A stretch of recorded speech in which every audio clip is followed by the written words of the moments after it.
They were probably too far ahead of my time because I was at seminary when we saw nothing. But I saw a lovely film with Ricky Tomlinson and Bobby Carlyle, Riff Raff.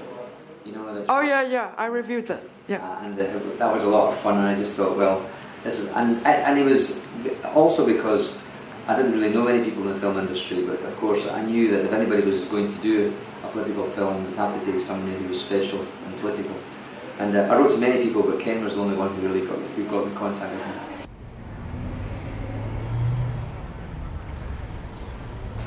In my innocence, I was determined to make a film about what I'd witnessed during the war, because I worked for a human rights organisation in Nicaragua.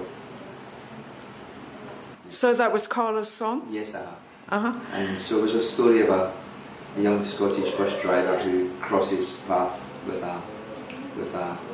a Nicaraguan refugee. So half the film is in Glasgow in Scotland, and half the film is in Nicaragua.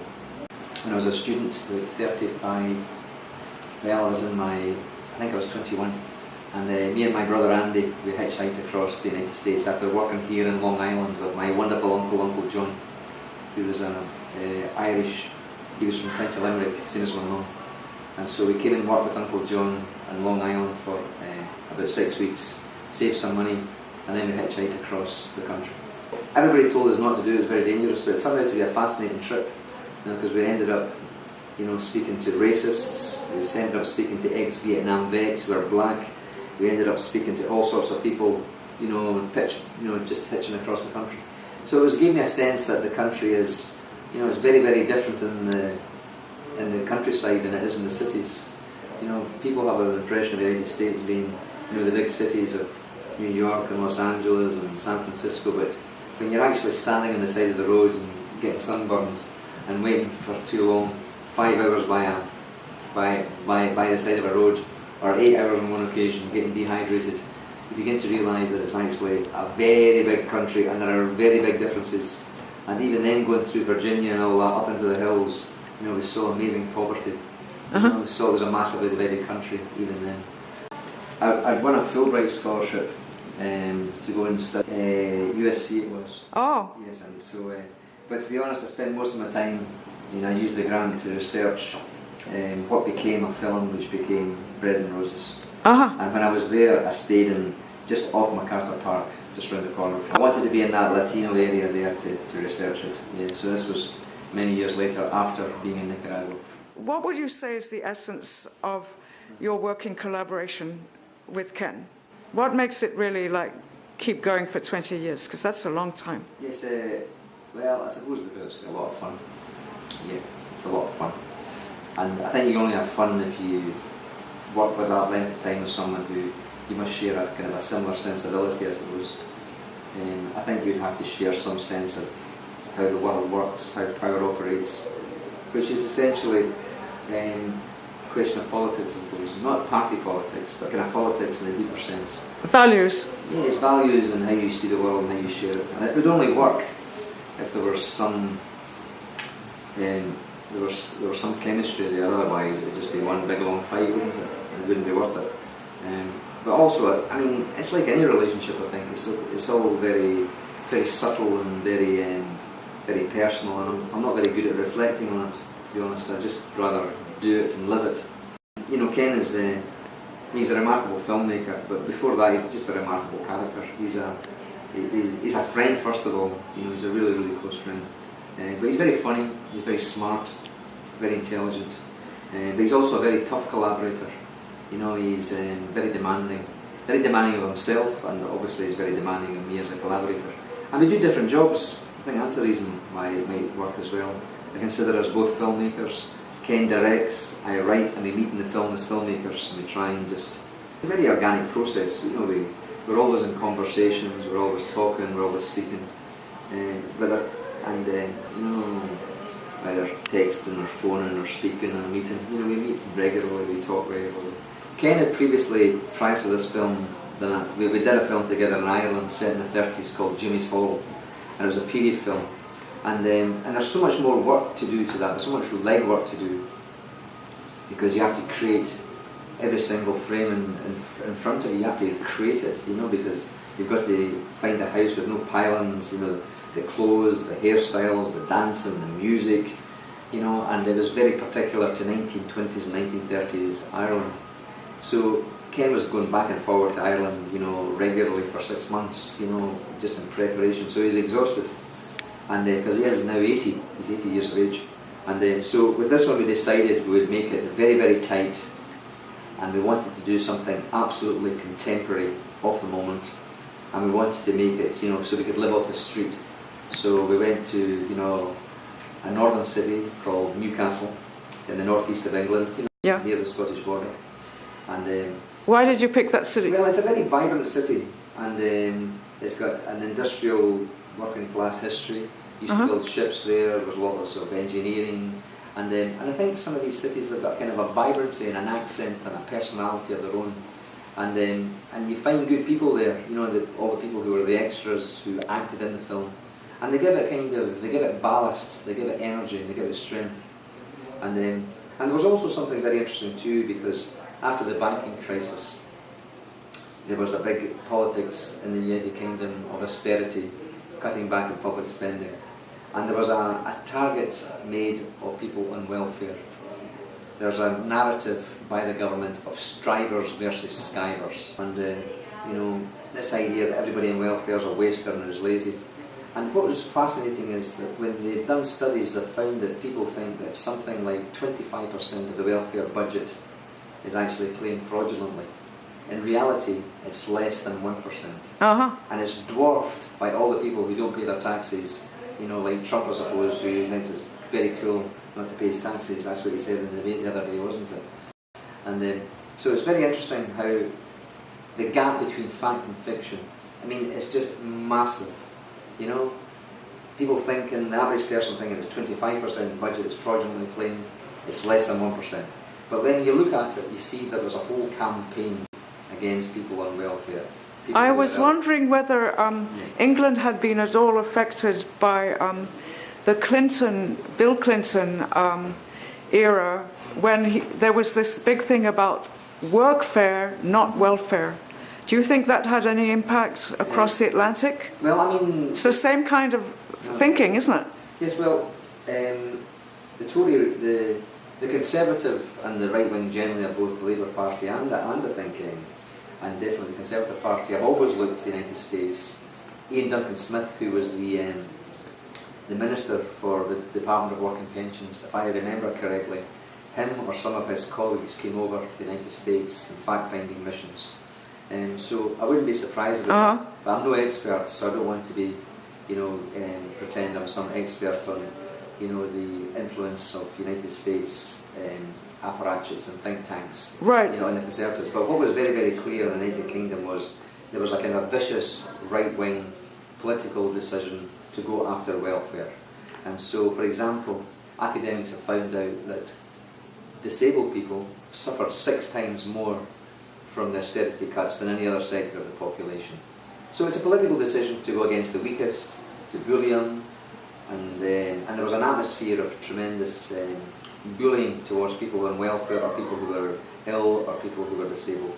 So we decided to dig around. We talked to people who were ill, we talked to people at the food banks. There's another new phenomenon now in the United Kingdom that is relatively recent.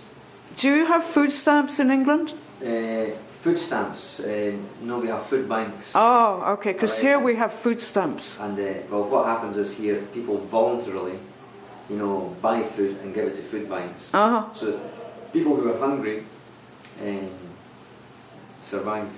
So we've spent a lot of time visiting food banks up and down the country, which is relatively recent. You know, when I did My Name is Joe or Carol Song 20 years ago, there wasn't food banks. There was unemployed, but there wasn't food banks. So you're saying this is since the crash in 2008? Yes, I have. So just in the last few years? Yes, relatively recently, over the last 5 years. And they're run by the state rather than by the church? No, they're run by, there's all sorts of hybrid organisations. Many of the bigger ones are run by churches, and not by the state at all. And also just volunteers. Sometimes they're a local initiative, sometimes it's a local church, and there's something called the Trussell Trust, which is, you know, which is a church-based one. Trussell? Trussell Trust. Yes, Right. So there's all many different variations. But what's fascinating to see is that in the 5th richest country in the world, we see people choosing between heating their house or food. Right. And it's not only just people on welfare, but it's the working poor. We have something in the UK called zero-hour contracts. I don't know if you have them here. And it's like these big companies hire people, but they guarantee them 0 hours. So one day they'll need them for 5 hours, and Tuesday they'll need them for 2 hours, and Wednesday they'll need them for 12 hours, and on Thursday they won't need them at all. Right. You know, No, I think there's something like that. But I wanted to say one thing. One of the scenes I like the best in the film, yes, it's a little detail. It's when Daniel goes to Katie's house. Daniel has become friends with Katie and her 2 kids, Daisy and Dylan. And they've run out of meter for the electricity, for the heating. Yes. And he puts up bubble wrap in the window. Yes. I love that scene. That is so inventive and resourceful. And then the air comes in and heats the little bubbles, right? And that helps to keep the place warm. So I figured, well, you know, I left England in '68. It sounds like it's just as cold and drafty as it ever was, right? Yes, and but what's remarkable about that is was that your idea, or that scene? Yeah, or was that? Yeah, of course, it's in the script.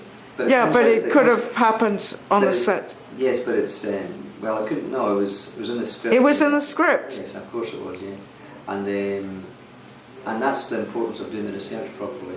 That's what people are doing just now, because so many. I mean, I talk to people who had a heating cut off, you know, and it's absolutely bloody freezing in the UK, and so people, you know, plan and look after themselves and try to manage. So the little thing with the candles. Yes, what is that? Well, that's what people are doing now, just to take the chill off the air, and it just shows you what's happening when people, you know, have their electricity cut off. And many people have had their electricity cut off. So that comes out of doing the research properly, talking to people and hearing their stories. Right. Yeah, well, there's wonderful character detail also in people like his neighbour, China. Yes, I have. Who's selling... tell me how you came across China. I came across... there's a contradiction in this whole thing, because the food banks provide great solidarity to people, because instead of just going back home and they're isolated and they've suffered a sanction, you know, they come out and they meet people, they meet kind people, they meet people who care. But at the same time, it suits the government, because, you know, instead of people starving, it's all done by voluntary work. It's going back to the Dickensian idea of charity, which is also very retrogressive, I think. Right. So I do find contradictions in it. But when you meet the people who run the food banks, many of them were marvellous people, given of their time, food is given in, and you heard remarkable stories there. You know, people who were ill, who were pushed, who were run down, and so that was a very rich source of information. But you can't copy a script from the street. But what it did was, it gave me the confidence to write about the film in a very raw way, because we met people there choosing between heat and food. We met people who were giving biscuits to their children to make them survive.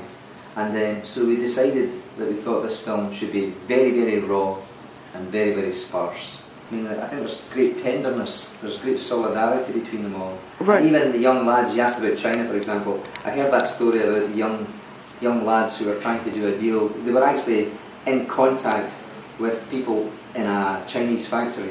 And it was a young lad who told me the whole story about how he did it. Again, if you do the research, you'll hear wonderful things. Right. And it was a nice counterpoint, because Daniel can build a house, but he's a bit like me, he's terrible with computers. You know, whereas China, there was a young man on 0-hour contracts and a crappy job who had the initiative to make contact with China, and there he was getting the trainers sent back, you know, in small packages to his friends. So I mean, there was a kind of I wanted a richness to the detail. I wonder, this is last question, because they're going to murder me otherwise. So, having been a lawyer, yes, you know, that provided you with an entree into community organizing and a political consciousness in a way.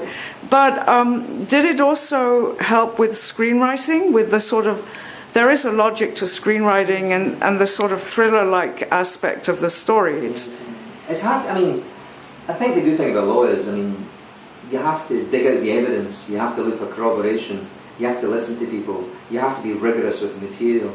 And I think that was probably a great lesson, and I had to understand and master a very complex workings of the welfare system, and it's hard to get your head around it. And then there's one thing in theory, but then there's the lived experience of people, which you must get from just talking to them. So a great deal of the preparation is listening to people, trying to step into their shoes, trying to see the world from their point of view, trying to understand them. So it's a mixture of getting the technical detail right, but also trying to listen to the soul, listen to people's fears, their imagination, their future, and the private parts. And then you have to forget it all, and then you have to invent something. And then you hopefully that, because all the characters are invented, they're fictional, but I hope that they're informed by many of these wonderful people I met who are trying to maintain their dignity, sometimes in the most difficult of circumstances.